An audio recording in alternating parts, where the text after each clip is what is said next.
I should have asked questions, about insurance, about credentials, about how Davis had found this place. Instead, I nodded eagerly, desperate for relief. The injection of anesthetic brought immediate numbness, spreading beyond the typical boundaries of dental work, creeping down my neck and across my shoulder. Dr. Nightingale worked methodically, his movements becoming increasingly blurred as whatever he had administered took stronger hold. The ceiling above me transformed under my drug-hazed gaze, the fluorescent panels seemed to pulse and shift, revealing glimpses of something else behind them, intricate patterns that appeared almost organic, like the branching of veins or the spread of roots. The classical music warped subtly, individual notes stretching beyond their natural duration. I tried to focus on the cityscape through the window, but even that had changed, buildings standing at impossible angles against a sky that had deepened to an unnatural indigo despite the early hour. Dr. Nightingale spoke occasionally, his words reaching me as if through water, something about exceptional conditions, about rare anatomical anomalies, about my tooth being particularly interesting. I felt pressure but no pain as he worked, and despite my growing unease, I remained perfectly still, my body no longer responding to my mounting anxiety. The procedure ended abruptly. Dr. Nightingale stepped back, removed his gloves with a crisp snap, and pronounced the treatment complete. The receptionist returned, helped me to my feet when it became clear my balance was compromised, and provided aftercare instructions printed on heavy, cream-colored paper with an elegant letterhead.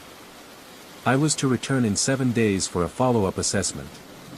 The numbness would subside within hours, she assured me, though certain sensations might persist longer due to the nature of the treatment.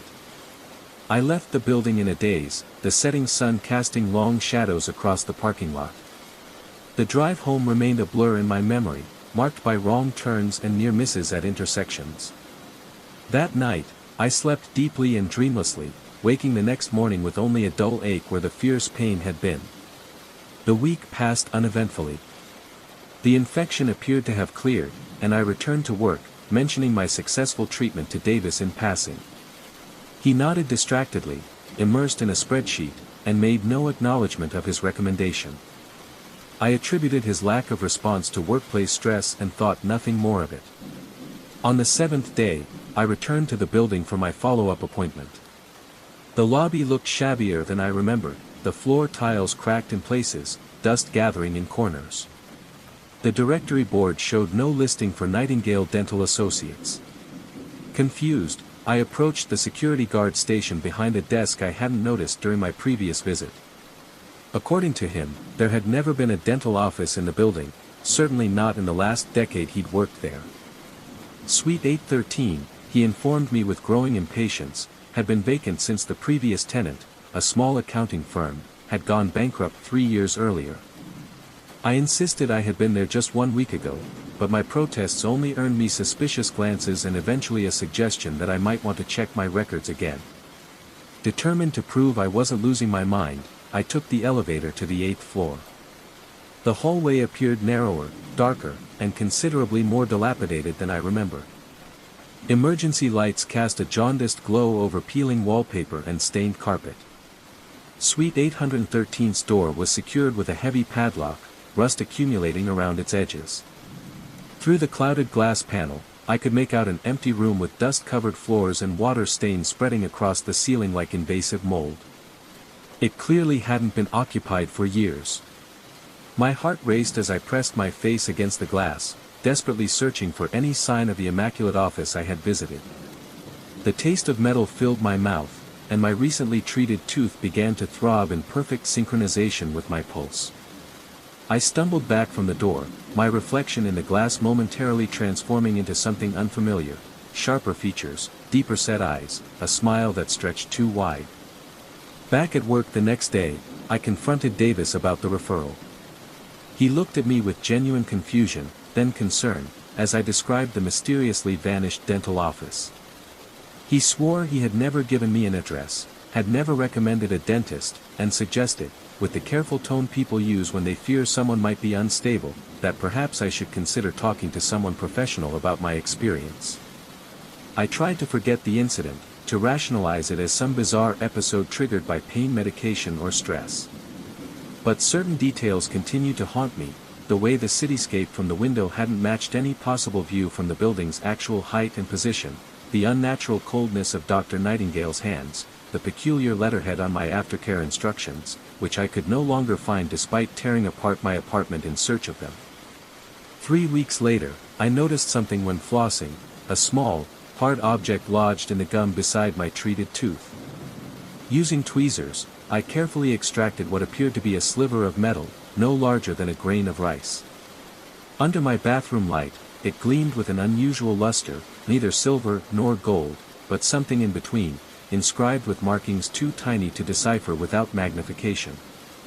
That night, I dreamed of Dr. Nightingale standing over me, explaining in his melodic accent that certain patients were selected for special procedures, that my dental anatomy made me an ideal candidate for their experimental work. In the dream, he opened his own mouth to reveal teeth modified with the same metallic substance, arranged in patterns that seemed to shift and reconfigure even as I stared at them. I woke with a jolt, the familiar numbness spreading across my face. In the bathroom mirror, I examined my tooth, now aching dully. The gum around it had receded slightly, revealing what appeared to be a thin line of the same metal embedded at the base of the tooth. I ran my tongue over it, tasting copper and something else, something chemical and foreign. Over the following months, I consulted 3 different dentists. Each examined my tooth and found nothing unusual, just a standard root canal and crown performed with adequate, if unremarkable, skill. X-rays showed normal bone structure and no foreign objects. One dentist, more patient than the others, gently suggested that phantom sensations following dental work were not uncommon, particularly for patients with anxiety disorders. But I know what I felt, what I still feel when the numbness returns on random nights, accompanied now by brief bursts of what seem like transmitted thoughts, clinical observations, Dr. Nightingale's voice, descriptions of successful integration, mentions of subjects responding well to initial implantation. I've developed new habits since then. I avoid dentists entirely. I check and recheck the addresses of any medical professionals before visiting them.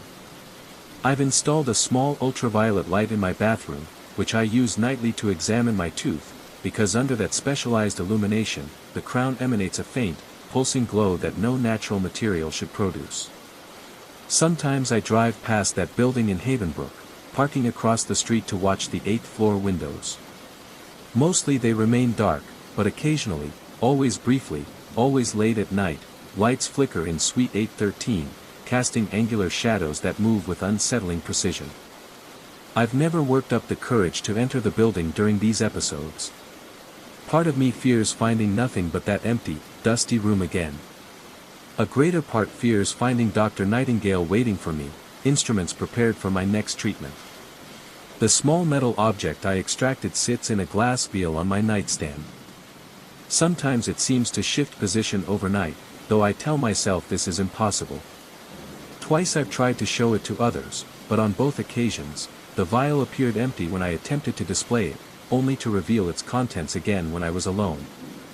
Last week, I noticed Davis looking at me strangely across the office.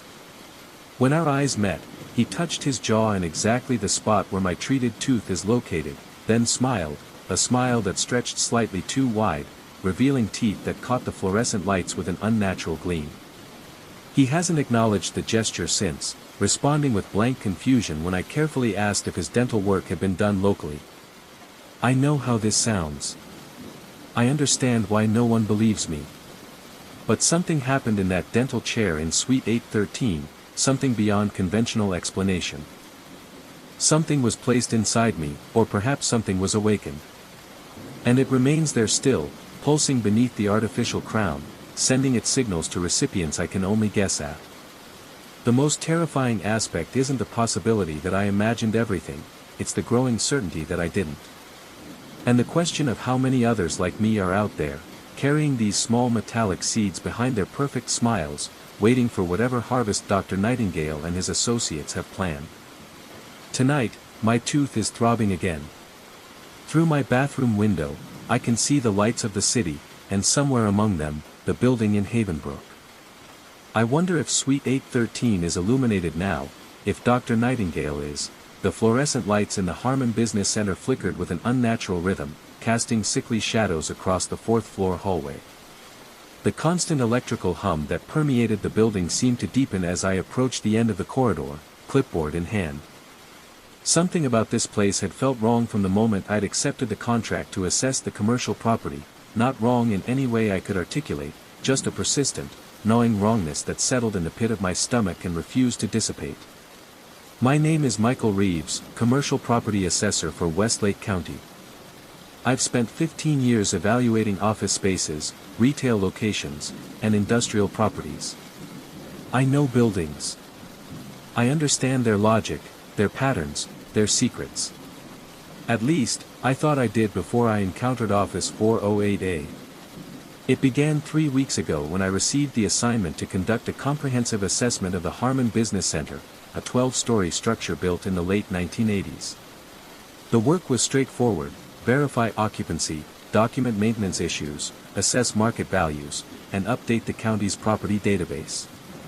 I'd received spreadsheets listing all tenants, floor plans showing every office, and security access to the entire building. The assessment progressed smoothly through the first 3 floors. But when I reached the 4th floor and began cross-referencing my tenant list with the actual offices, I noticed a discrepancy. My system showed every office from 401 to 424, except for a mysterious 408A. According to the official floor plan, there was only 408, no 408A. I assumed it was a clerical error and continued my work. That Friday afternoon, I was finishing my inspection of the 4th floor when I noticed something odd. The main corridor made a sharp right turn at the end, leading to a short hallway that wasn't clearly marked on my floor plan.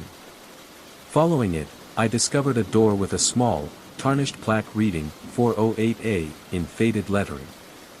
The inconsistency triggered my professional curiosity. This office existed physically but not in any of the official records. I tried the handle, finding it locked. Pressing my ear against the door, I detected no sound from within, not even the omnipresent hum of the building's ventilation system seemed to penetrate this space. I knocked, receiving no response. Something about the door's texture felt wrong against my knuckles, not quite solid, not quite hollow. I made a note to return with a building manager. The strange office nagged at me throughout the weekend. Monday morning, I requested the complete architectural plans from the county archives and spent hours reviewing them. According to every document, the hallway ended at office 408. There was no turn, no extension, no 408A. Yet I had seen it, touched it.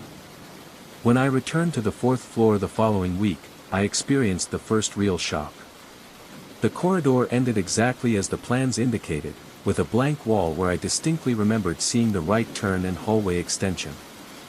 I stood frozen, my breath caught in my throat as cold sweat beaded on my forehead. I approached the wall, running my hands over its surface. It was solid drywall, painted the same institutional beige as the rest of the building, with no indication that a hallway had ever existed there. I asked the receptionist at the insurance office across the hall if she knew anything about Office 408A. She looked at me with genuine confusion, stating firmly that the hallway had always ended at that wall. When I described the short extension corridor and the door I'd seen, she suggested I might have confused this floor with another building. Her certainty and the conviction in her eyes made my stomach tighten. I thanked her and left, my hands trembling slightly as I made notes. That night, I couldn't sleep. My mind replayed the memory of seeing that door, touching it, feeling its strange texture beneath my fingers. I'd been doing this job for 15 years. I didn't confuse buildings. I didn't imagine doors. 3 days later, I was driving past the Harmon Business Center around 9:30 p.m., having finished a late assessment at a nearby property. Almost without conscious decision, I pulled into the parking garage. The night security guard recognized me from my previous visits and allowed me upstairs after I explained I needed to check something for an urgent report due the next morning. The building felt different at night. The fluorescent lights hummed at a lower, more menacing frequency. The normal bustle of office activity was replaced by a silence so complete it seemed to press against my eardrums. The elevator carried me to the 4th floor with a jerky motion that felt deliberate, threatening. When the doors opened, I hesitated before stepping out. The hallway stretched before me, identical to how I remembered it from my daytime visits, yet somehow altered. The shadows seemed deeper, the corners less defined. I walked slowly toward the end of the corridor, my footsteps echoing unnaturally in the empty space. And there it was, the right turn at the end of the hallway, the extension corridor, the door marked 408A. My heart hammered against my rib cage as I approached. The door looked older somehow, the wood more weathered, the metal plaque more tarnished than I remembered. The air in the small hallway felt dense, resistant, as if I were moving through water rather than air. My breath came in short, shallow gasps as I reached for my phone to document what I was seeing. I activated the camera and began recording, narrating in a whisper that sounded strange and disconnected from my body. As I approached the door, the image on my phone screen began to distort. Vertical lines cut through the picture, and the audio became a staticky mess of white noise and discordant tones. When I touched the door, the screen went completely black, though the recording indicator showed it was still running. The handle felt ice cold against my palm, sending a jolt of pain up my arm. It turned easily this time, and the door swung inward with no resistance. The opening revealed only darkness, not the absence of light, but a tangible darkness that seemed to absorb the hallway illumination at its edges. Standing at the threshold, I felt a pressure differential, as if the space beyond the door was drawing air from the corridor. That's when I heard it, a sound from within the darkness, not a voice, not machinery, but something between a whisper and the rustle of paper. It conveyed intention without words, awareness without presence. My skin erupted in goosebumps, and a wave of nausea crashed over me. Every instinct screamed for retreat. I backed away, watching as the darkness seemed to seep around the edges of the door frame like black smoke. The door remained open, an invitation or a threat I couldn't interpret. When my back hit the opposite wall, I turned and ran, not stopping until I reached the elevator. My hand shook so violently I could barely press the button for the lobby. In the parking garage, I sat in my car for nearly an hour, trying to calm my racing heart and rationalize what I'd experienced. When I finally felt composed enough to drive, I checked my phone to review the video evidence.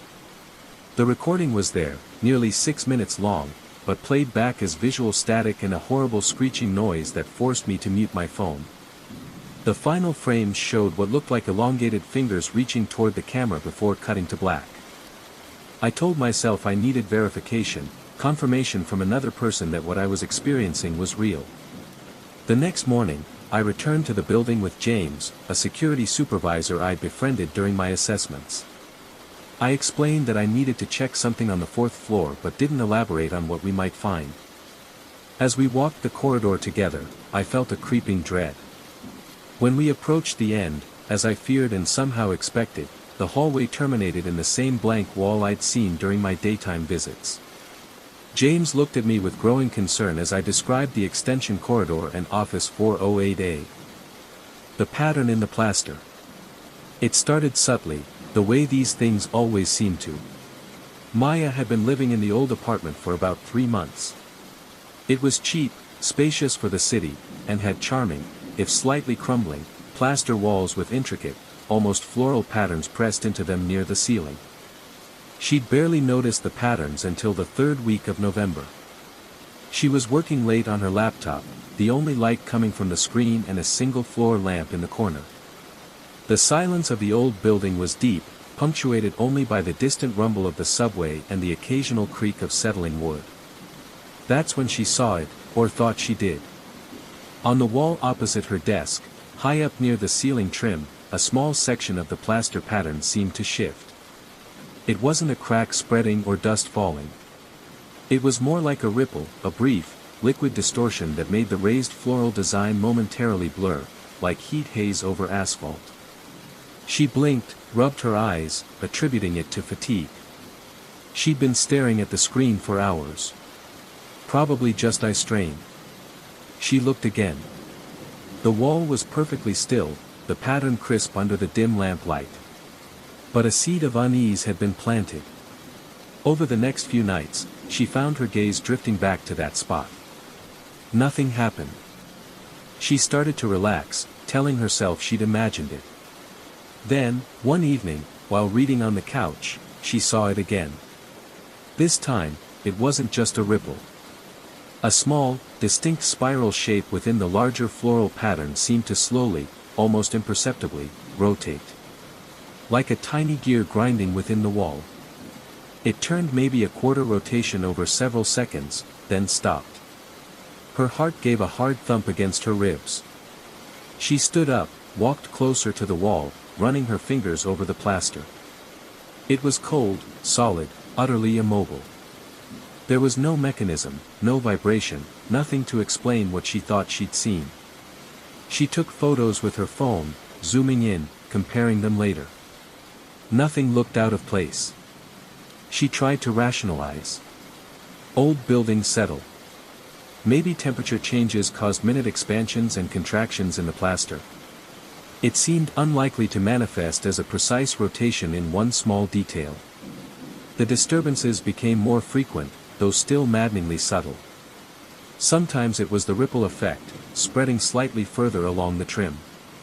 Other times, it was the slow rotation of different small elements within the plaster pattern, a leaf shape curling slightly tighter, a bud seeming to unfurl by a hair's breadth.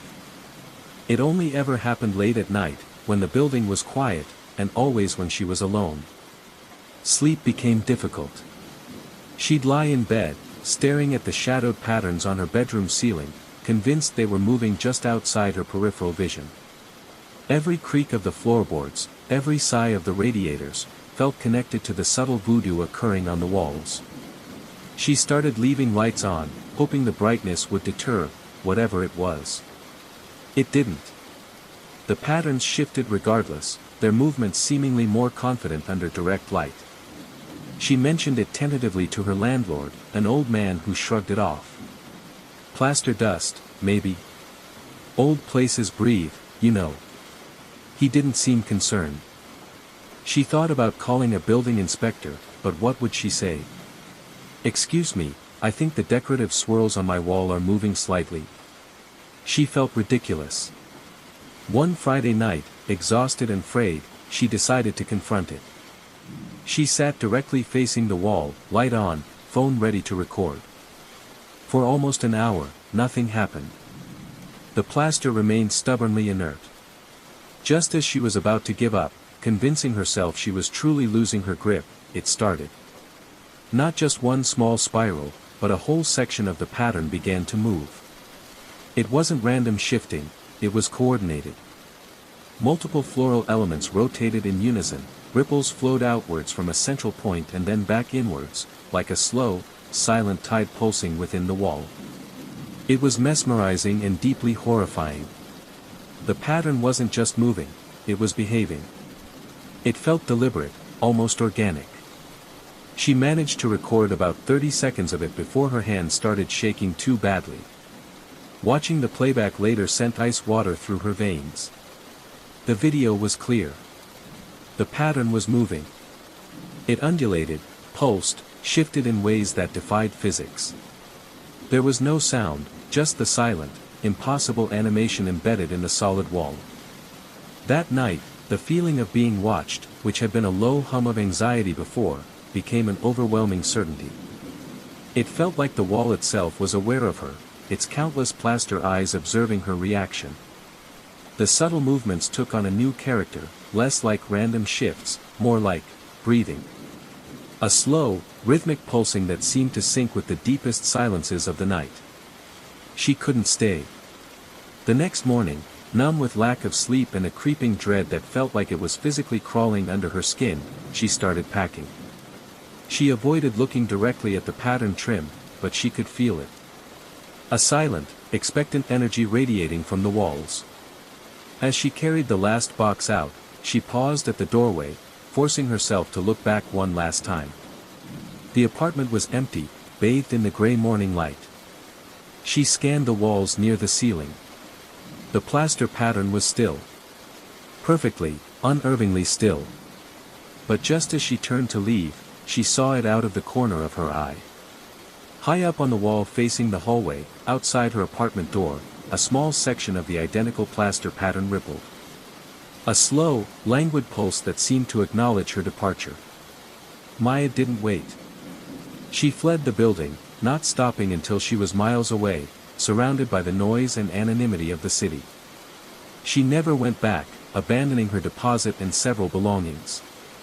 Sometimes, late at night in her new, modern apartment with its plain, unadorned walls, she finds herself staring intently at the smooth drywall, her heart pounding.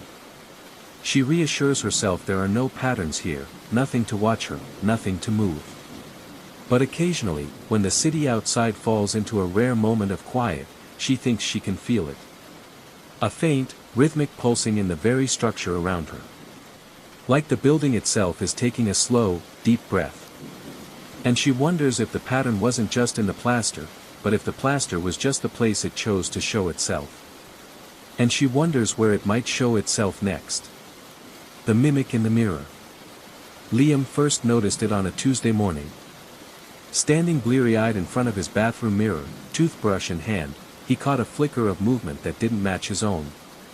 His reflection's hand, holding the toothbrush, seemed to lag just a fraction of a second behind his real one as he brought it up.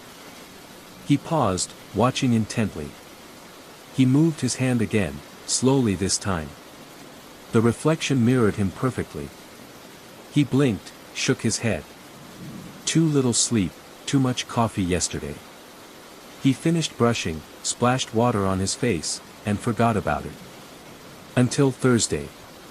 This time, as he leaned closer to check for stray hairs after shaving, his reflection's eyes seemed off. They met his gaze, but there was a momentary blankness, a split-second delay before they focused, almost as if the image was catching up. A tiny chill traced its way down his spine. He tapped the glass. Solid. Cold. His reflection tapped back, perfectly synchronized. He told himself it was the lighting, the steam, his imagination. But the feeling lingered. He started watching his reflection more closely, not just in the bathroom mirror, but in shop windows, the reflective surface of his phone screen, the polished elevator doors at work. They all seemed normal. It was only his mirror, the large, plain one fixed to the wall above his bathroom sink.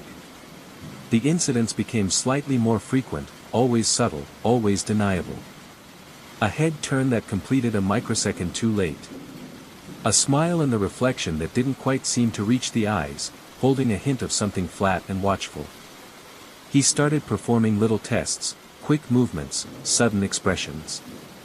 The reflection always mimicked him, but sometimes, just sometimes, there was that infinitesimal hesitation, that fractional lag that felt like buffering. He began to feel watched, even when he wasn't in the bathroom. He'd be reading in the living room and get the distinct sensation of eyes on the back of his neck, emanating from the direction of the closed bathroom door. He tried covering the mirror with a towel. It helped, slightly, but the feeling didn't vanish entirely. It felt muffled, patient, waiting behind the terry cloth. One night, unable to shake the unease, he stood before the covered mirror. His heart pounded. He slowly reached out and pulled the towel away. His reflection stared back, perfectly still. But its expression, it wasn't his own tired, anxious look. It was an expression of mild annoyance, quickly smoothed away into neutrality as their eyes met.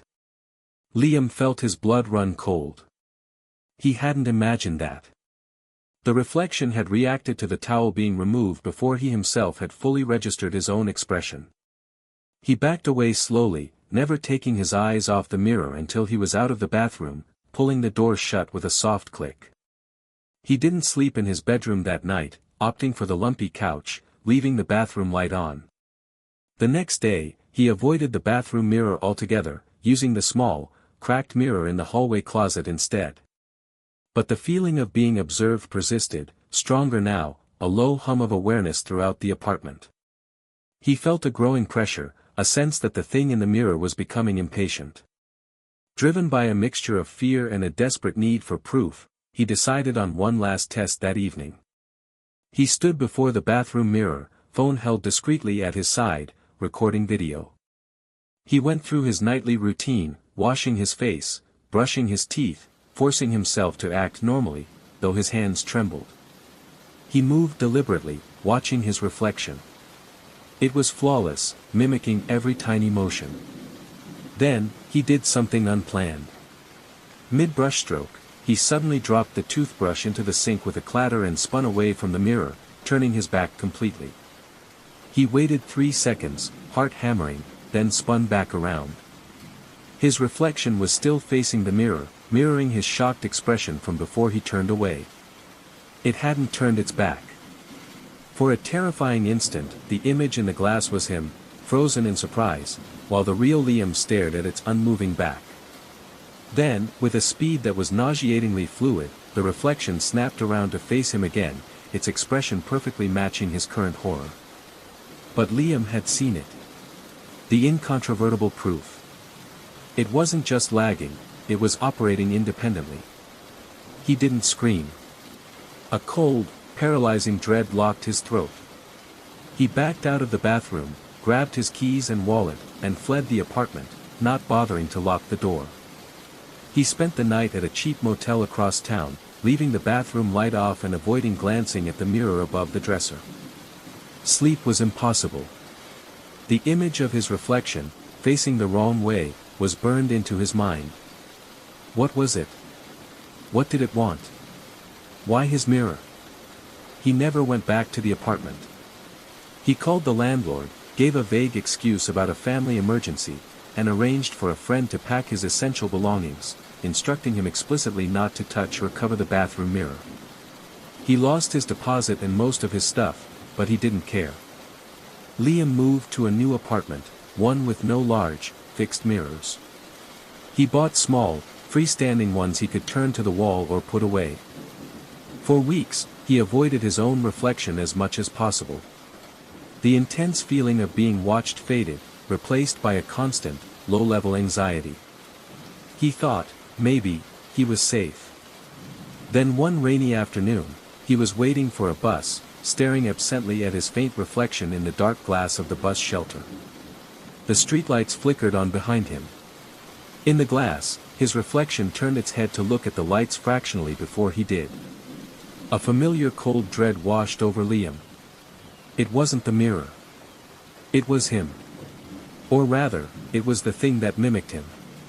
And it had followed. He looked around wildly, but the street was just wet pavement and hurried pedestrians. He looked back at the glass. His reflection smiled, a wide, slow smile that didn't reach its eyes, holding nothing but cold, patient awareness.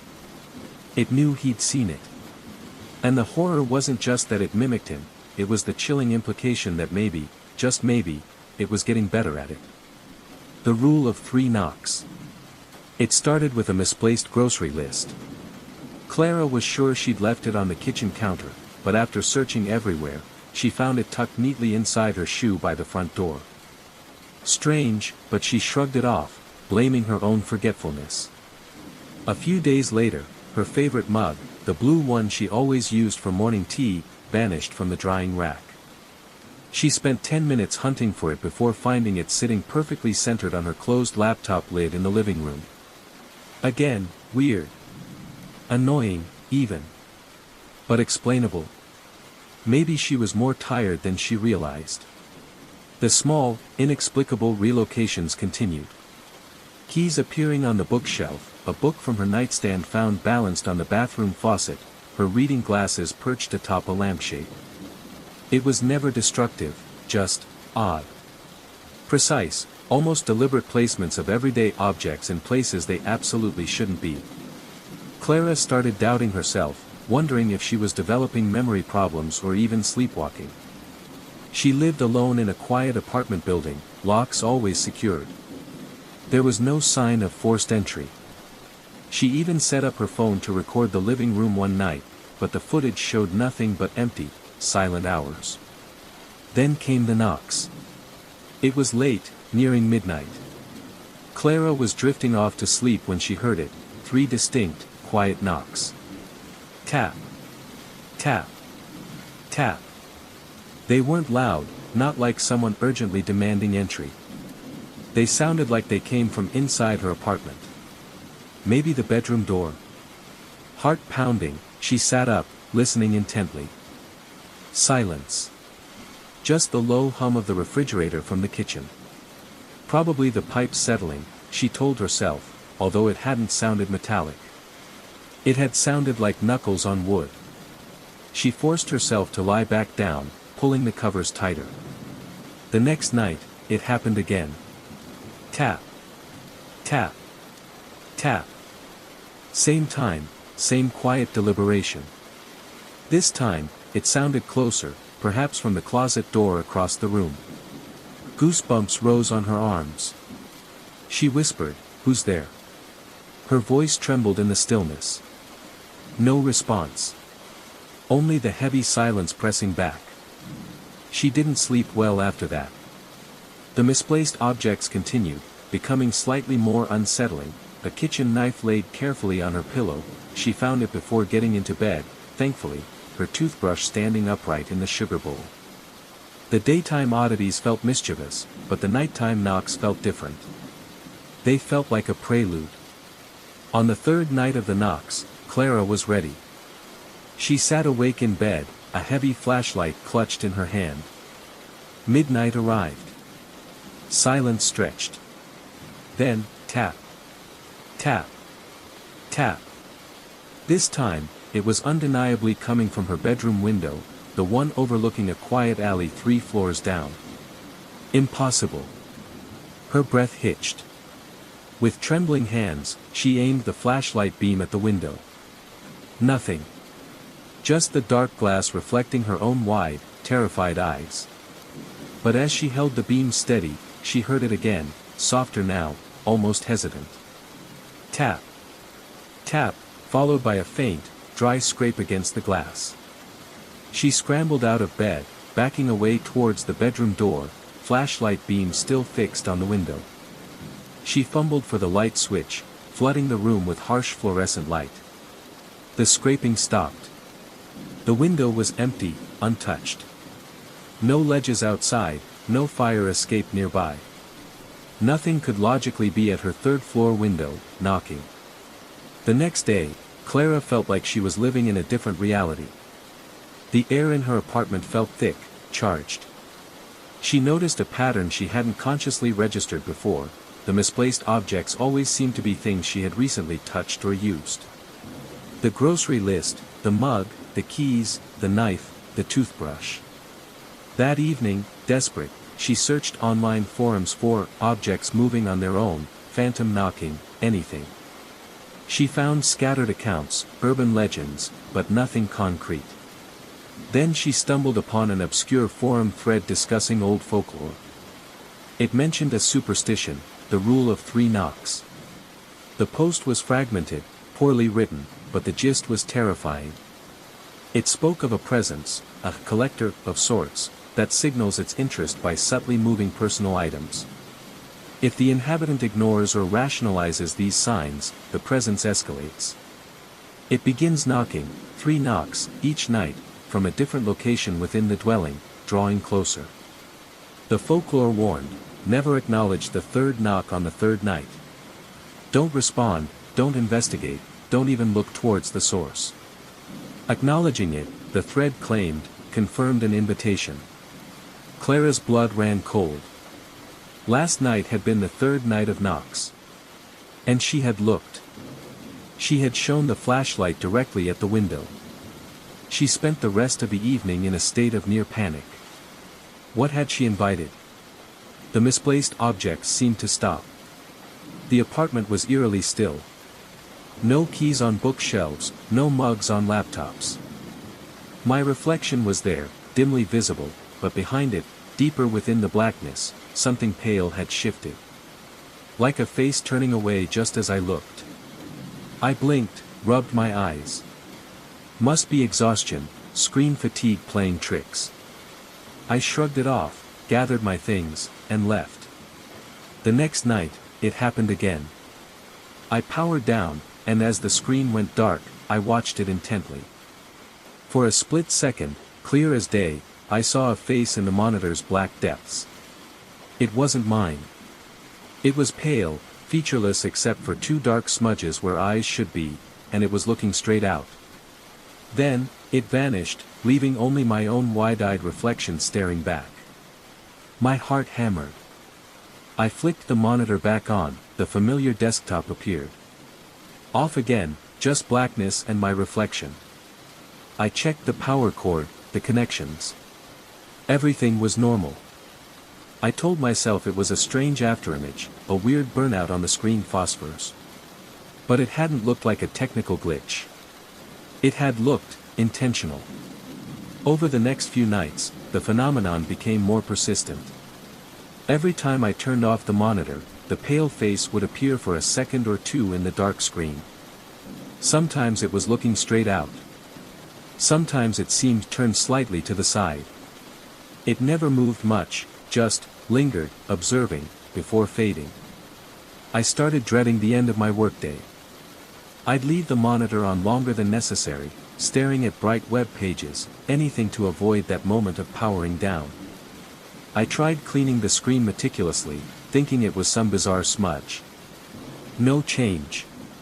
One night, driven by a mix of terror and morbid curiosity, I decided to test it. I turned off the monitor, waited for the face to appear in the blackness, then slowly raised my right hand. My dim reflection raised its hand too, of course. But the pale face behind it remained still for a beat, then, with a slight, almost imperceptible delay, a pale shape mimicking my hand drifted up beside it. A cold wave washed over me. It wasn't just an image. It was mimicking me, but out of sync, like a bad video feed from another dimension. I tried recording it with my phone. I pointed the camera at the monitor, turned the screen off, and watched the pale face appear. I waved my hand. The mimic hand lagged behind. But when I played the video back, my phone screen showed nothing but the blank, black monitor reflecting me and my phone. The pale face, the mimicry, it wasn't captured. Only I could see it. That realization was worse than seeing the face itself. Was I hallucinating? Was the stress finally getting to me? Yet, the experience felt utterly real, chillingly consistent. The mimicry became more pronounced. If I turned my head, the pale face would turn a fraction of a second later. If I leaned forward, its shape would loom closer in the dark glass after a sickening pause. It never matched my expression, it had no features, but the intention of mirroring me was undeniable, and terrifyingly flawed. It felt like something unintelligent, something other, was learning to copy, badly. I couldn't work like this. I started taking my laptop home, avoiding the office monitor altogether. But then, I began catching glimpses elsewhere. In the dark screen of my TV after turning it off. In the black, inactive screen of my phone when it lay on the table. That same pale, featureless face, sometimes accompanied by a laggy, ghostly mimicry of my own nearby movements. It wasn't tied to the office monitor. It was tied to dark screens. I live alone. The nights are long. I've started covering my TV, my laptop screen, even my phone screen when I'm not using them. I use thick cloths, anything opaque. It feels absurd, like a child hiding from monsters. But even with the screens covered, I know what's potentially behind the cloth. I can almost feel it, waiting in the glassy blackness.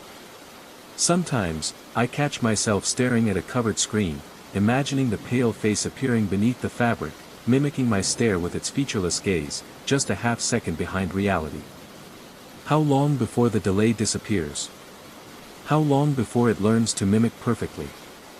And what happens then? Last night, I uncovered my phone screen just to check the time. In the instant before the display lit up, I saw it. The pale face. And for the first time, it wasn't just mimicking. In the fraction of a second it was visible, I could have sworn, it smiled. Think about it. How many dark screens are looking at you right now? What do you see when you really look into the black? The floor plan shifts. I've lived in the Oakhaven apartments for 5 years. It's an old brick building, the kind with slightly uneven floors, radiators that hiss in the winter, and a faint smell of dust and decades passed in the hallways. Nothing fancy, but comfortable. Familiar. At least, it was familiar. It started subtly, about 2 months ago. I came home late from work, exhausted, fumbling for my keys at apartment 4B. As I unlocked the door, my hand brushed against the wall beside the frame, and I paused. There was a small, hairline crack in the plaster running vertically from the top of the doorframe. I frowned. I'd never noticed it before. Must have missed it, I thought, too tired to care much. A week later, the crack was gone. The plaster was smooth, seamless, as if it had never existed. I ran my fingers over the spot. No sign of patching, no difference in paint texture. That was odd. Maybe maintenance fixed it without leaving a note. Unlikely, they usually leave notices. I shrugged it off, deciding I must have imagined the crack in the first place. Then came the door. Down the hall from me, near the stairwell, there's always been a blank stretch of wall. One Tuesday morning, heading out, I saw a door there. A plain, cheap wooden door, flush with the wall, painted the same drab beige as the hallway. No number, no handle, just the door itself set into the wall where only plaster had been the night before. My steps faltered. I stopped and stared. It looked like it had always been there, slightly dusty, fitting perfectly. I pushed on it. It swung inward silently, revealing a shallow, narrow closet. Empty. Bare wood shelves, dusty floor. Nothing inside. I pulled it shut, the latch clicking softly. My heart was doing a weird fluttery thing. I knew that closet wasn't there yesterday. I walked that hall every single day. I tried to rationalize. Maybe it was an access panel I'd never registered. But it looked like a standard door, and why would it suddenly appear? I asked my neighbor across the hall, Mrs. Gable, later that day. The little closet by the stairs? Oh yes, dear, that's always been there. Hardly ever used, I imagine. Her certainty just made me feel worse, planting a seed of doubt about my own memory. Things got quieter after that, for a bit. Or maybe I was just trying harder not to notice. But then the sound started. Faint scraping noises, like something dragging, coming from inside the walls at night. Not rats, I know what rats sound like. This was slower, heavier. And sometimes, a soft, whispery sound, like sand shifting behind the plaster, always seeming to come from walls that bordered empty air or the hallway. The layout began to feel inconsistent. One night, walking back from the laundry room in the basement, the hallway leading to my apartment seemed longer. The usual 10 paces felt like 15.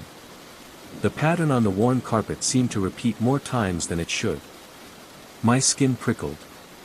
I hurried the last few steps, unlocked my door, and slammed it shut behind me, leaning against it, breathing hard. The next morning, the hallway felt perfectly normal again. Was I losing my mind? Stress? Lack of sleep? I needed proof. I dug out the old, faded copy of the building's floor plan I'd received when I first moved in. I smoothed it out on my kitchen table. There it was, apartment 4B, the hallway, the stairwell, and a solid, unbroken line representing the wall where the strange closet door now stood. No closet marked. No access panel. Just wall. Relief warred with terror. I wasn't crazy. The building was changing. But how? Why? The changes became more frequent, though still subtle. A window in the stairwell landing seemed slightly wider one day. The ceiling in the lobby felt lower the next. Each time, the change was small enough to make me doubt myself moments later.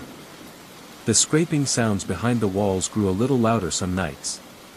Last night was the worst. I woke up needing water around 3 a.m. I padded out of my bedroom, through my small living room towards the kitchen. I stopped dead in the doorway. The layout of my own apartment was wrong. The kitchen sink, which should have been directly across from the fridge, was now situated on the adjacent wall. The counter space was different, the cupboard subtly rearranged. It was still my kitchen, my things were there, but the structure had shifted overnight. I backed away slowly, my entire body trembling. I didn't turn on the light. I just stood in the dark living room, staring at the impossible kitchen layout. The scraping sound started then, louder than ever, seeming to come from directly beneath my feet, under the floorboards. I didn't go back to bed. I sat on my couch until dawn, clutching a heavy book, listening to the scraping fade as the sun rose.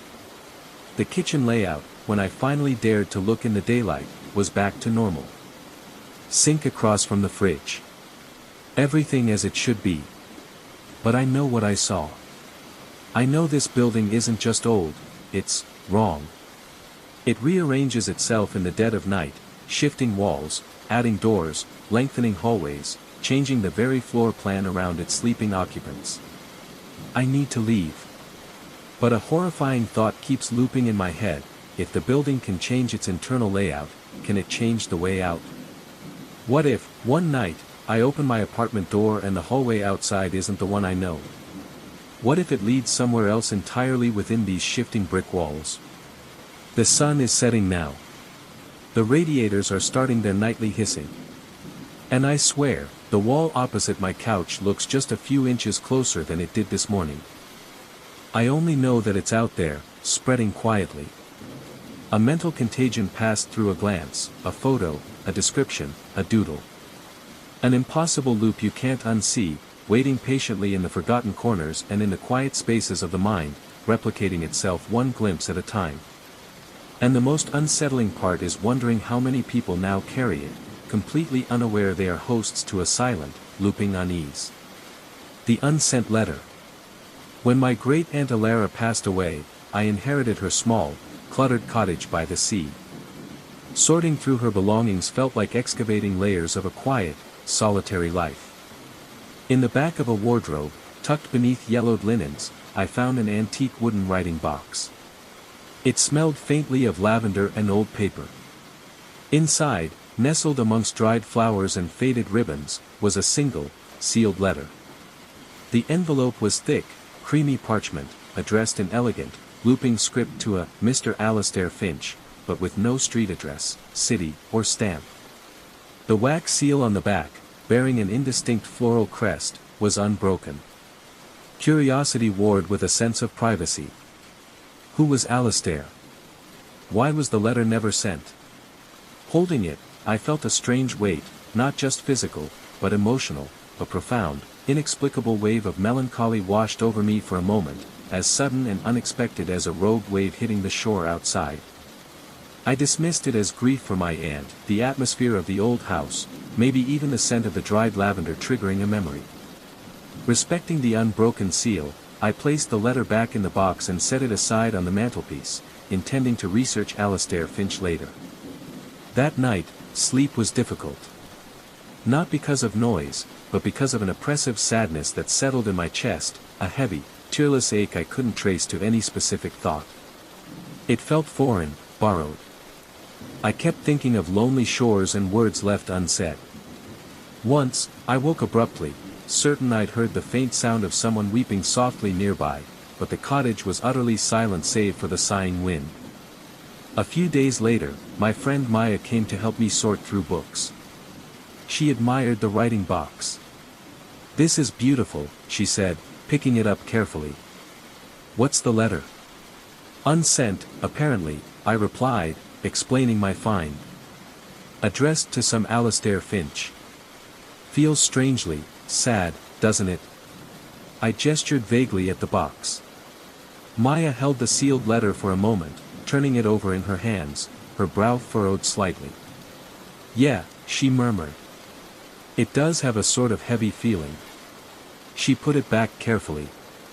We worked for hours, packing books, sharing memories of my aunt. But I noticed Maya grew quieter as the afternoon wore on. By the time she left, she seemed subdued, her usual bright energy dimmed. I chalked it up to the slightly gloomy task of dealing with remnants of the past. The next day, Maya called.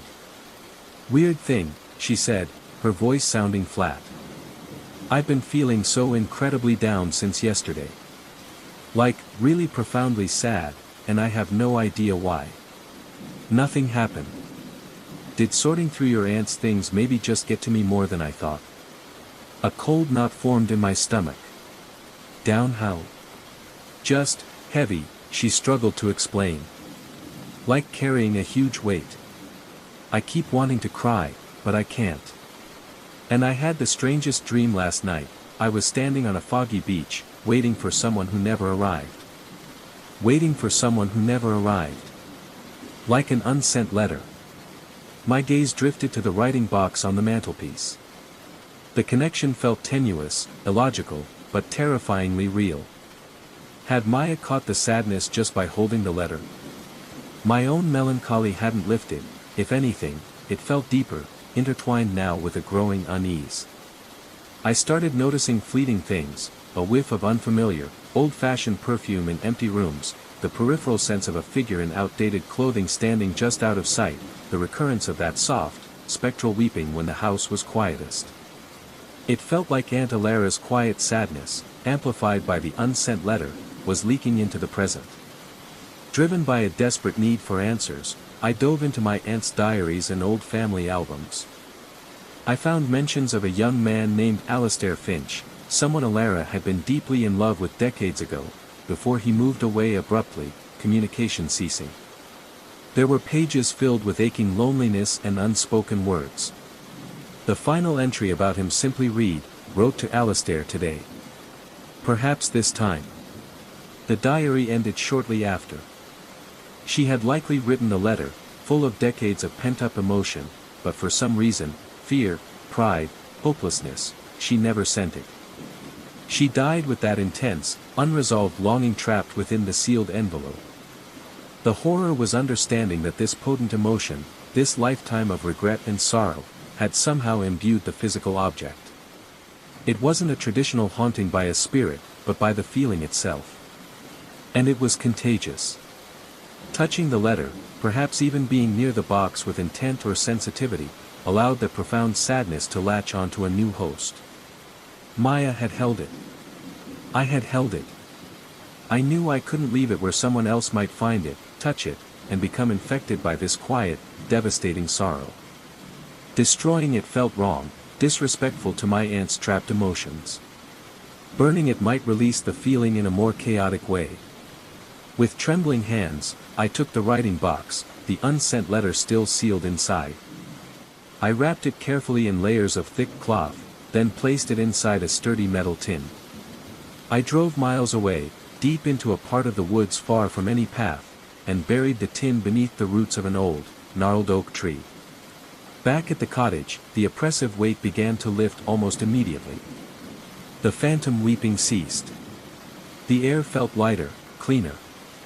When I spoke to Maya a few days later, she sounded more like herself, confused but relieved that the inexplicable sadness had faded to a dull echo. But the knowledge remains. I know what that letter contained, not in words, but in feeling. I know that emotions, especially powerful, unresolved ones, can linger, clinging to objects like a psychic residue. And I know how easily that residue spread. Now, I look at heirlooms differently. Old letters, dusty boxes, forgotten trinkets, I wonder what echoes they might carry. I find myself hesitant to touch things steeped in unknown history. Because while I contain that particular sorrow, how many other unsent letters, unspoken regrets, and unexpressed griefs are sitting quietly in attics and forgotten drawers, waiting for a hand to reach out and inadvertently catch their contagious ache. The thought sends a deeper chill down my spine than any ghost story ever could. The midnight line. The fluorescent lights of the 14th floor hummed a low, tired buzz, a sound I usually found comforting during late nights at the office. But not tonight. Tonight, close to midnight, the familiar hum felt like a warning. My desk lamp cast a lonely circle of light on my cluttered workspace, leaving the rest of the open-plan room steeped in shadows that felt deeper than usual. I leaned back, trying to stretch the stiffness from my shoulders. I'd stayed late countless times, wrestling spreadsheets and firing off last-minute emails. Standard stuff. Yet, this particular night felt heavy. Every creak of my chair, every distant rumble from the street below made me jump. I kept glancing towards the vast, dark windows overlooking the empty city, my reflection staring back like a nervous stranger. Around 11:30 p.m., needing a jolt, I made the long walk to the break room at the far end of the hall. The corridor lights flickered overhead, and my footsteps echoed louder than normal in the profound silence. The coffee tasted stale, bitter, but I drank it anyway, hoping it would keep the growing unease at bay. Back at my desk, I tried to focus. Spreadsheets blurred. My eyes kept darting to the clock on my monitor, 11:51 p.m. The air felt colder, the small space heater under my desk doing nothing. I rubbed my hands together, feeling a prickle of anxiety I couldn't shake. It felt like waiting for something. Then, it happened. Ahring. The sound shattered the silence, harsh and metallic. It wasn't my computer, not my cell. It was the old desk phone sitting near the edge of my workspace, a relic from years ago, gathering dust. My heart leaped into my throat. That phone wasn't connected. We'd switched to VoIP and cell phones ages ago. Management had decommissioned those old lines. It rang again, insistent, echoing through the empty cubicles. My breath hitched. Part of me screamed to ignore it, to grab my bag and run. But another part, a cold, morbid curiosity, took hold. My feet moved before I consciously decided, carrying me slowly back to the desk. My hand trembled as I reached out and lifted the receiver. The lines were pale, barely visible against my skin, but they were undeniably there. Perfectly formed, chillingly intricate. A strangled cry escaped my lips. I scrambled out of bed, stumbling towards the bathroom, desperate to wash it off. But I stopped dead in the hallway, my blood running cold. I didn't need the mirror to know. I could feel it. The slight pressure, the faint buzzing, the awareness of that intricate, wrong geometry pressed against my skin. I didn't wash it off. How could I? It wasn't on my skin, it felt like it was part of it. Today, the internet feels quieter about the pattern. Some of the original posts are gone. The merchandise links are broken. It's like someone is trying to scrub it away. But for those of us who saw it, who really saw it, it's too late. I see the pattern everywhere now, not as a coincidence, but as a fundamental structure peeking through the cracks of the world. Sometimes the lines pulse. Sometimes objects subtly shift to match its form. And the faint imprint on my arm remains, a constant, terrifying reminder. It went viral. It spread. And now, it's integrating. We invited the pattern in, mesmerized by its strangeness, and now we can't get it out. It's in the frost, in the wood grain, in the scattered papers, and now, it's on me. And I have no idea what happens next, when the pattern decides to become more than just lines on skin. The Whisper Stone. It started with the calm stones. They appeared seemingly out of nowhere, flooding online marketplaces and popping up in influencer unboxing videos. They were small, smooth, oddly weighted stones, usually a muted gray or soft blue, made of some unknown, cool-to-the-touch resin. Marketed as the ultimate fidget toy and stress reliever, their appeal was instant. Hashtag calmstone, hashtag pocketzen, hashtag oddly satisfying, the hashtags exploded. Everyone seemed to have one, rolling it between their fingers during meetings, lectures, or just while scrolling through their feeds. My name is Liam. I bought one impulsively from a pop-up ad. It felt nice in my hand, cool and solid, its surface almost unnaturally smooth. It did have a strangely calming effect, focusing my restless energy as I spun it on my desk while working from home. I figured it was just a clever bit of marketing capitalizing on the fidget trend.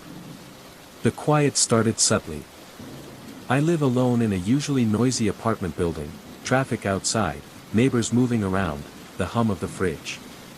But one evening, about a week after getting the calm stone, I noticed the ambient sound seemed softer. Muted.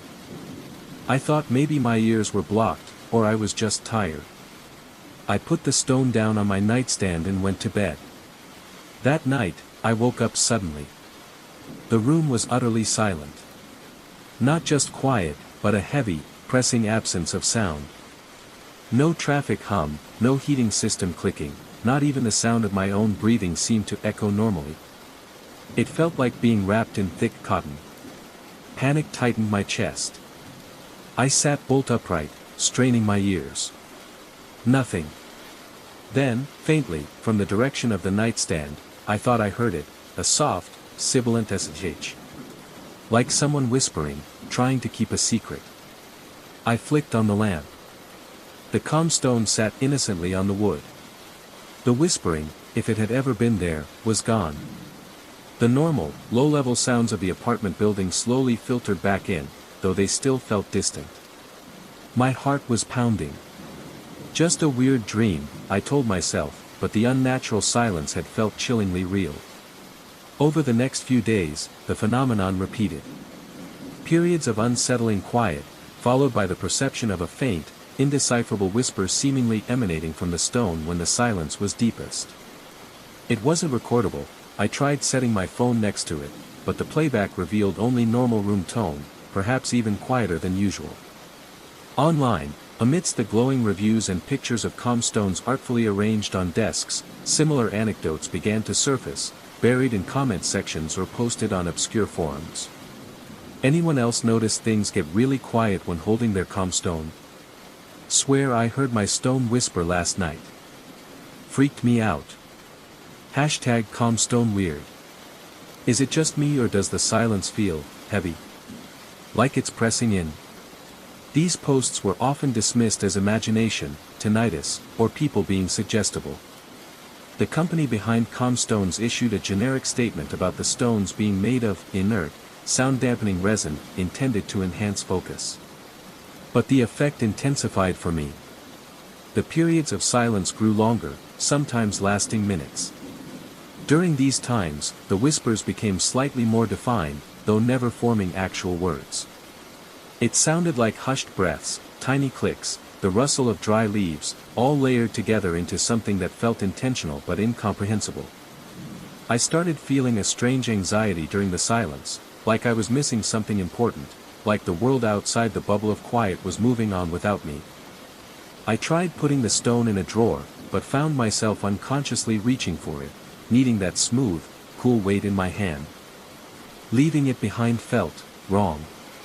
The silence seemed even more profound when the stone wasn't near, as if its absence amplified the effect before the whispers began. One afternoon, I was on a video call with my team. Mid-sentence, my colleague Sarah froze, her eyes wide. Liam, I can't hear you anymore, she typed frantically into the chat. The others agreed.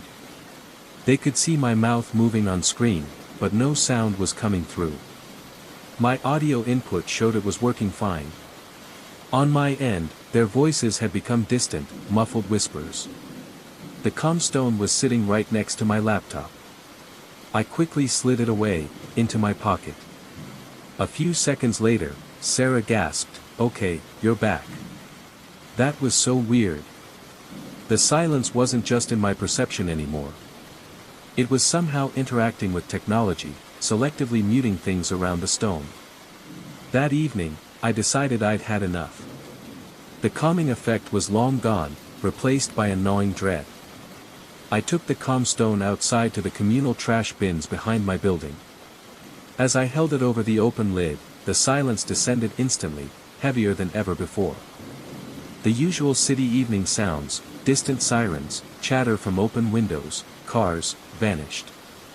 And the whispering started, louder this time, swirling around my head, a chorus of unintelligible secrets. It felt cold, ancient, and possessive. My hand trembled. Part of me, terrifyingly, didn't want to let it go.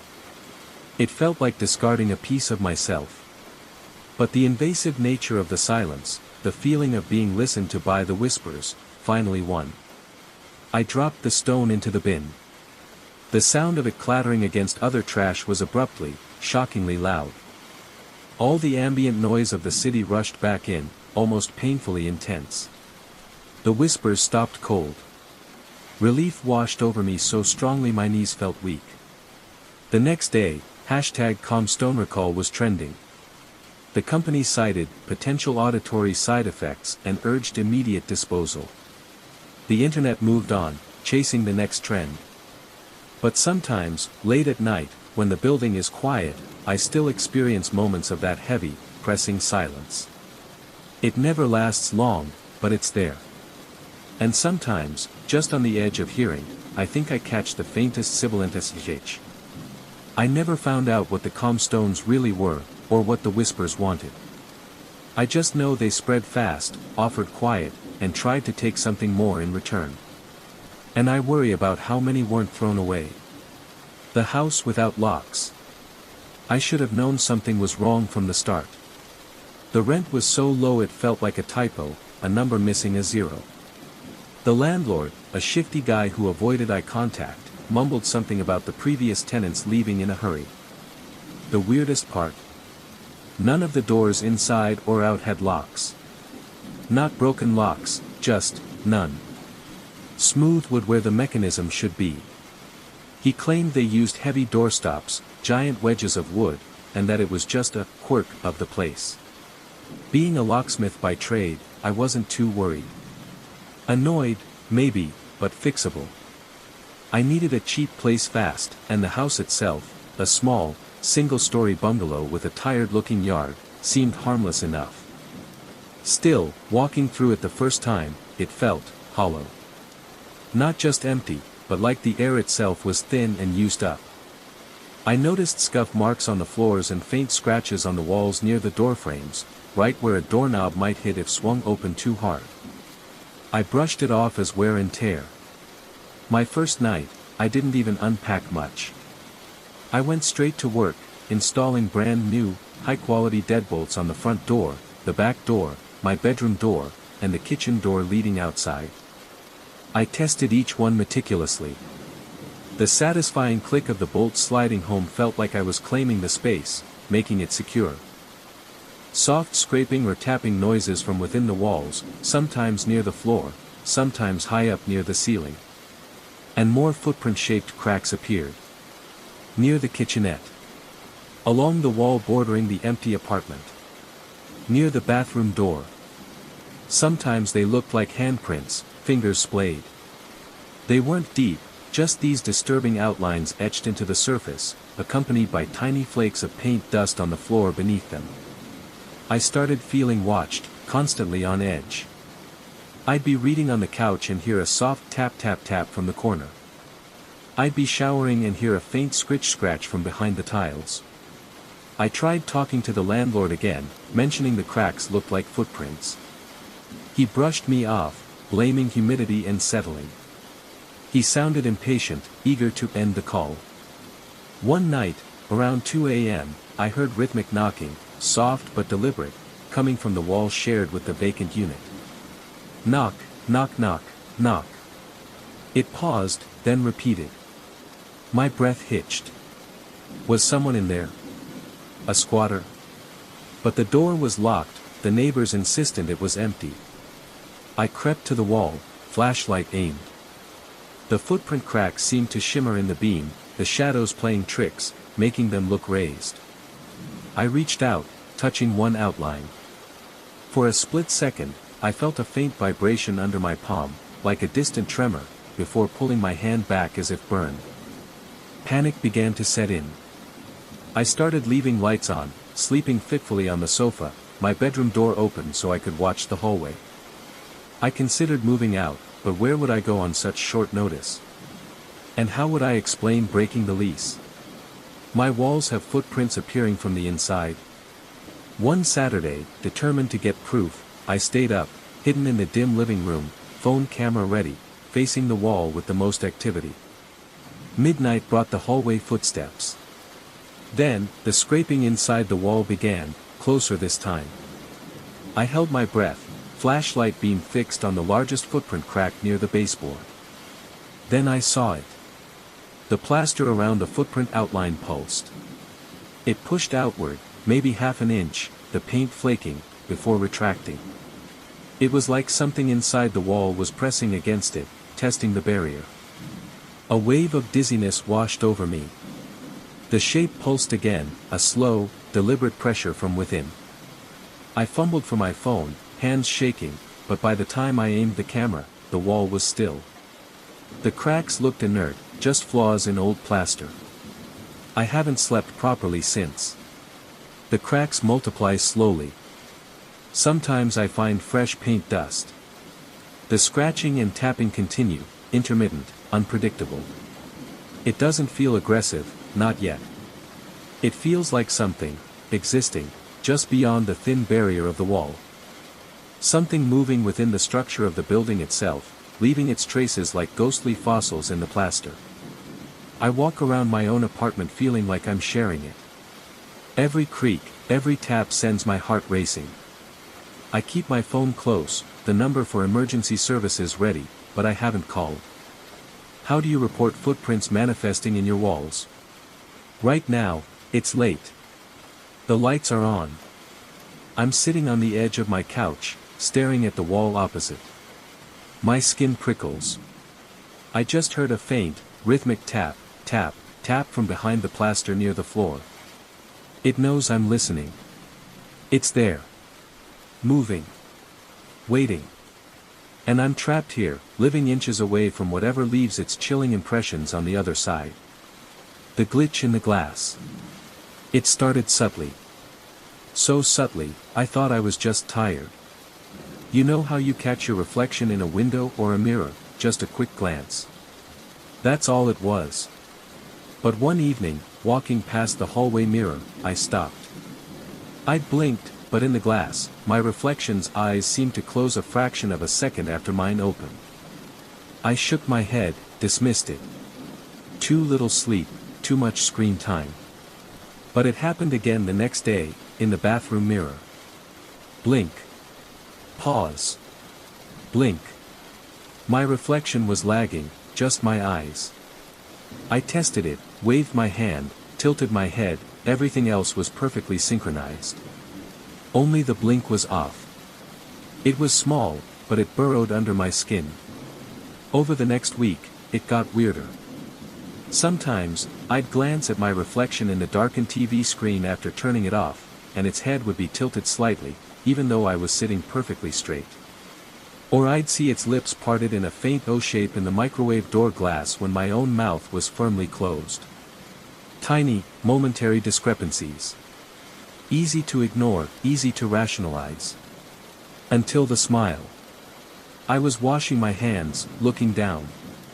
When I looked up at the bathroom mirror, I wasn't smiling. My reflection was. Not a huge grin, just a small, knowing curve of the lips that wasn't mine.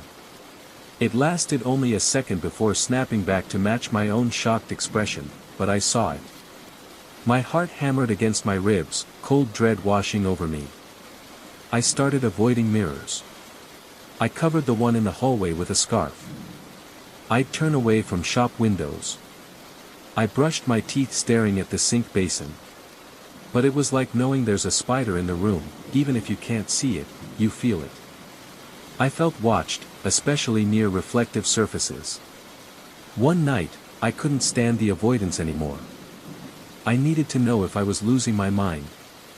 I stood in front of the covered hallway mirror, took a deep breath, and pulled the scarf away. My reflection stared back, perfectly normal. Same tired eyes, same tense posture. I waited, holding my breath. Nothing. I let out a shaky sigh of relief, feeling foolish. Then, my reflection slowly, deliberately, raised one hand and waved. My own hands were clenched at my sides. I stumbled back, hitting the opposite wall, my breath catching in my throat. The reflection's expression didn't change, it just held that wave for a second longer before its hand dropped, perfectly mirroring my own motionless stance once more. I didn't cover the mirror again. what was the point? It knew I knew. Now, every reflection is a source of low-level panic. Is it just me in the glass? Or is it the other me, the one that lags, the one that smiles, the one that waves? Sometimes, late at night, when the house is quiet, I think I hear a faint whisper, like dry leaves skittering across glass. It almost sounds like my name. I don't know what it wants, or why it chose me. I just know that sometimes, when I look in the mirror, it feels like I'm not the only one looking back.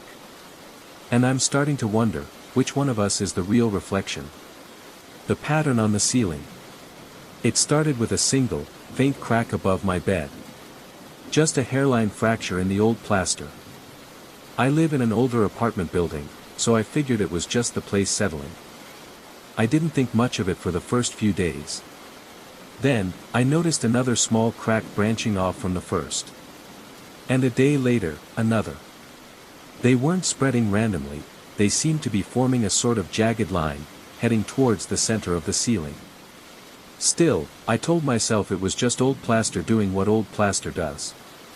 The feeling that something was wrong began about a week later. I was lying in bed, reading before turning off the light, when I glanced up.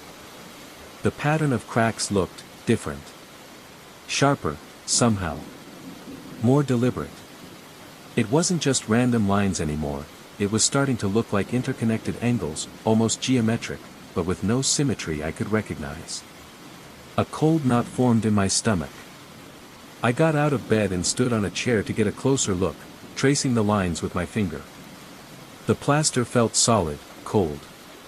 That night, I heard it for the first time, a faint, dry scraping sound. It seemed to come from the ceiling, right above where the pattern was.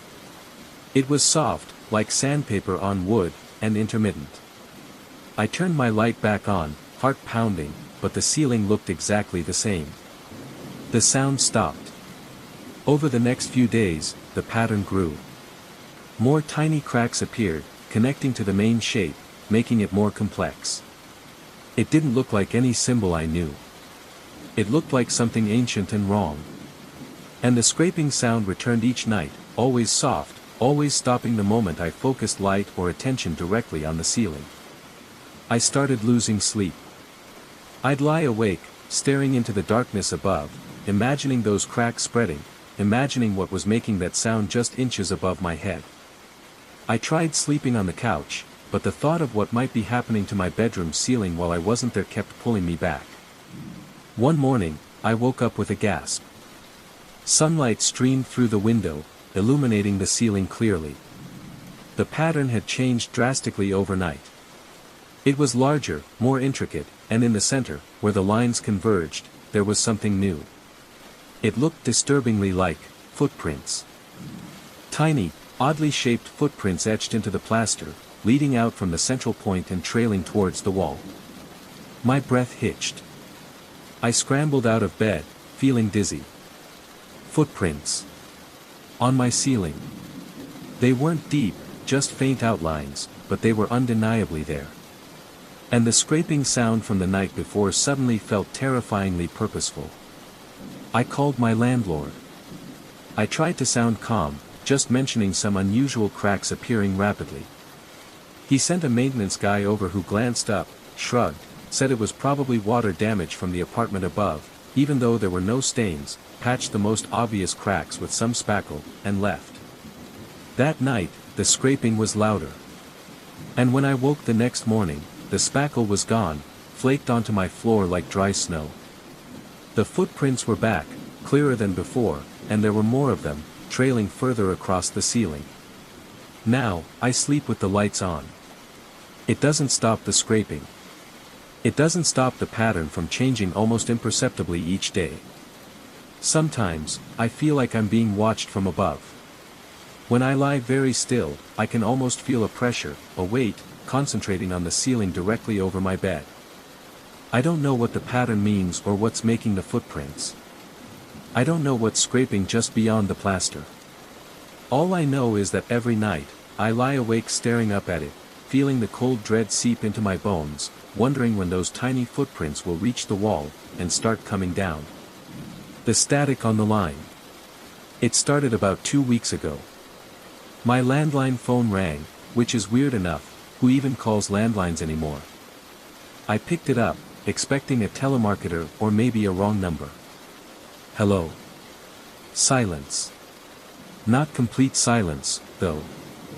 There was a low, fuzzy static on the line. Like listening through water, or the sound an old TV channel used to make when it went off the air. Hello. I repeated, louder. Just the static. It felt thick. Heavy.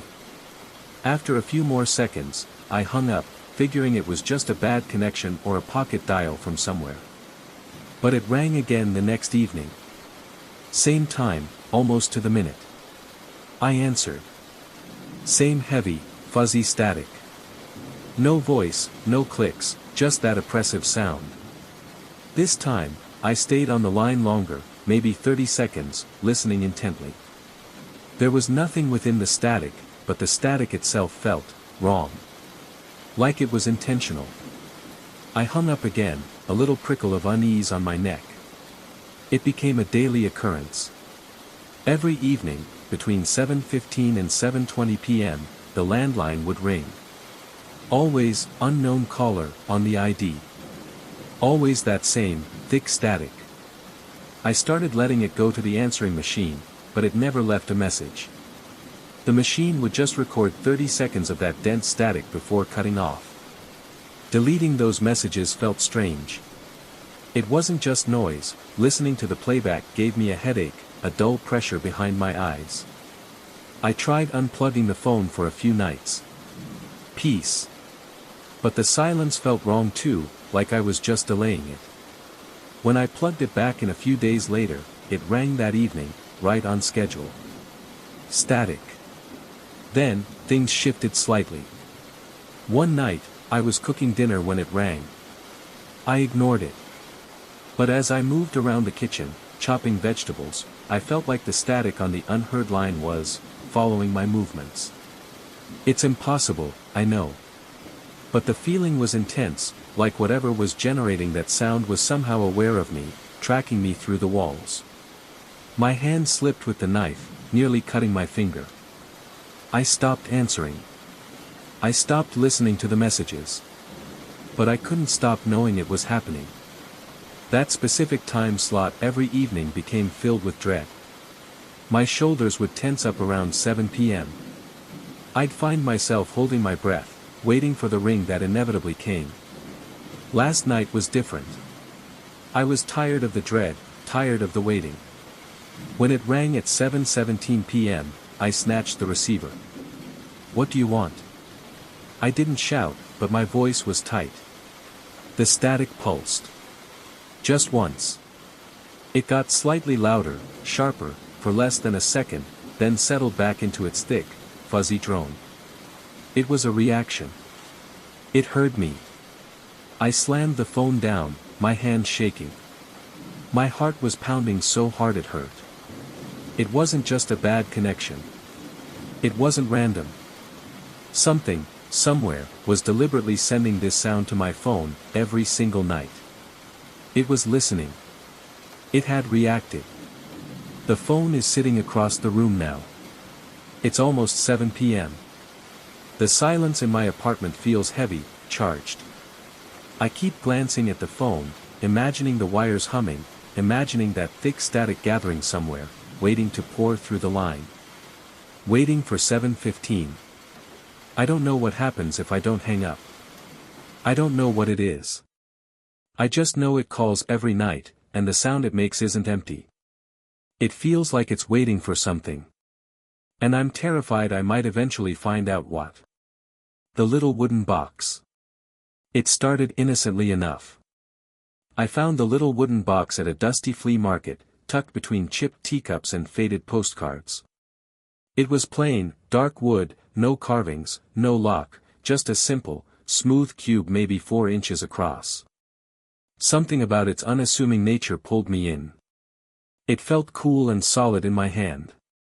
I bought it for a few dollars, thinking it would be a nice, unobtrusive place to keep stray buttons or loose change on my nightstand.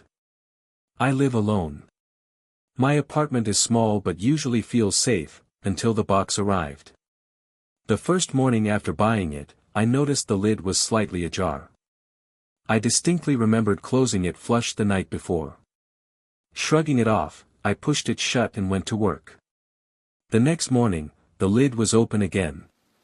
Inside, nestled on the bare wood bottom, was a single, tiny, dried wildflower, the same kind I'd idly picked from a crack in the sidewalk the previous afternoon and then forgotten about, letting it drop from my fingers a block later. My stomach did a slow, cold flip. How? It had to be a coincidence. Maybe a petal had stuck to my clothes. But this was a whole, perfectly preserved flower head. I threw it away, closed the box firmly, and tried not to think about it. But the next day, there was something else inside, a small, smooth, gray pebble, almost perfectly round. I remembered holding one just like it the day before, found while waiting for the bus, turning it over and over in my palm to soothe my nerves before a stressful meeting, then slipping it back into my coat pocket. I checked the pocket, it was empty. The air in my bedroom felt suddenly colder. I slammed the box shut, my hand trembling slightly. This wasn't coincidence. From then on, it was a daily occurrence. Every morning, the box contained a small token from the previous day, specifically from a moment I thought was private or insignificant. A shred of blue thread identical to one that snagged off my sweater unnoticed. A single, iridescent fish scale, likely from the brief moment I paused by the pet store window. A perfectly formed teardrop-shaped salt crystal the morning after I'd cried silently over a sad movie. These weren't just objects, they were echoes of my hidden moments, my fleeting thoughts, my unwitnessed anxieties. The box wasn't just storing things, it felt like it was collecting pieces of me. Fear began to curdle in my gut. I moved the box to the living room bookshelf. The next morning, it was back on my nightstand, lid slightly open, containing a tiny, tightly folded corner torn from a page of the book I'd been reading in bed. I tried locking it in a drawer. It reappeared on my desk. I tried hiding it in the back of my closet, under a pile of old sweaters. I found it sitting squarely on my pillow, lid invitingly open, holding a single, long strand of my own hair, tied in an impossibly intricate knot. My apartment stopped feeling safe. I felt constantly watched, a prickling sensation on the back of my neck. I started sleeping with the lights on. I jumped at every creak and groan of the building. I'd find myself staring at the box, expecting it to move, expecting something. Sometimes, late at night, I thought I heard the faintest scratching sound coming from inside it, like tiny claws on dry wood. I had to get rid of it. One Saturday, filled with a desperate surge of courage, I took the box outside. I walked blocks away to a public park trash can and buried it deep under sticky wrappers and coffee cups. I felt a wave of relief wash over me, so potent it almost made me dizzy. I practically ran back to my apartment, locking the door behind me, my heart pounding with frantic hope. That night, I slept more deeply than I had in weeks. I woke up slowly, the room filled with pale morning light. For a moment, everything felt normal. Then, a cold dread seeped into my bones. I turned my head slowly towards the nightstand. The little wooden box was there. The lid was wide open. Inside, resting on the dark wood, was nothing I recognized from the day before. It was a single, smooth, perfectly white bird feather. I hadn't seen a white bird. I hadn't thought about feathers. I didn't understand. Then I remembered the dream I'd had, a vague, fleeting dream about flying, about feeling weightless and free for just a moment before falling. A dream I hadn't told anyone, that I'd barely remembered myself until now. The box knew. It didn't just collect my actions or my waking thoughts. It collected everything. I didn't scream. I didn't move. I just lay there, staring at the feather in the box, the silence of the room pressing in on me. It wasn't going away. It would always be there, silently gathering the fragments of my life, my fears, my dreams. It knew me better than I knew myself. And the worst part? I had invited it in. It was mine now. Forever. The painting from Cousin Maeve. It arrived rolled up in brown paper, tied with twine that crumbled when I touched it. A note tucked under the string just said, "From Cousin Maeve. Found in her attic." I barely knew Cousin Maeve, some distant relative who'd passed away months ago. Curiosity got the better of me. Inside was a painting. Not large, maybe 2 feet by 3. It was a landscape, but unsettling. Twisted, skeletal trees clawed at a sky bruised purple and gray. No signs of life, just dead branches and heavy, swirling clouds that seemed wrong. There was no signature. Still, needing something for the bare wall in my apartment hallway, I hung it up that evening. The first odd thing happened maybe an hour later. I was walking past the hallway, heading to the kitchen, and I heard a low sound, like a sigh or a drawn-out moan. I stopped, listening.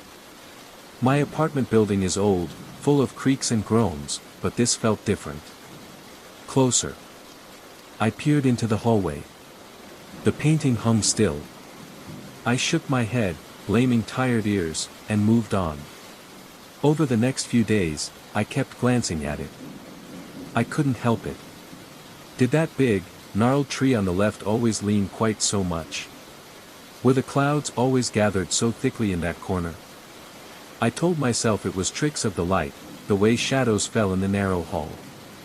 Then came the whispers. Late one night, reading on the couch, I heard it distinctly, my name, breathed softly, sounding like it came from right down the hall. My blood ran cold. I muted the TV, heart pounding. Silence. I forced myself up, phone flashlight on, and went to the hallway. The painting looked back at me, dark and inert. But as I shone the light on it, I could have sworn the paint around the base of the trees shimmered, like wet fog swirling. Sleep didn't come easy after that. I started noticing more changes. The trees in the background seemed marginally closer each morning. The purple in the sky deepened, becoming almost black in places. One afternoon, I touched the canvas hesitantly. It felt strangely warm, not cold like paint on canvas should. I snatched my hand back, a jolt like static electricity shooting up my arm. Panic began to set in. I tried covering the painting with a spare sheet, thinking out of sight, out of mind. But that night, the sounds were worse. The moaning felt louder, more insistent, muffled beneath the fabric. And the whispers, they felt like they were right beside my ear, even when I was in my bedroom with the door closed. I couldn't take it anymore. Around 3 a.m., I stormed into the hallway and ripped the sheet off. The painting seemed to pulse. The fog around the tree trunks was definitely moving now, coiling like smoke. And deep within the murky clouds, I thought I saw faint shapes, suggestions of faces, thin and gaunt, with empty sockets staring out. My name whispered again, seeming to echo from within the painted landscape itself. I wanted to destroy it, burn it, tear it apart. But I was frozen by a primal fear mixed with a terrifying curiosity. What was this thing? What did it want? The next morning, I took it down. My hands shook as I handled the frame. I didn't throw it out. Instead, I carried it to my living room and placed it face down on the floor, hiding the scene. It's been there for 3 days now. Face down. But it's not quiet. Sometimes, especially late at night, I hear it, a soft, scraping sound from that corner of the living room. Like fingernails dragging lightly across the floorboards. Like it's trying to turn itself over. I don't know what to do. I feel it in the room, even when I can't see it. A heavy, watchful presence.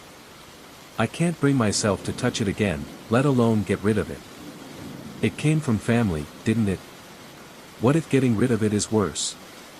All I know is that the painting isn't just paint on canvas.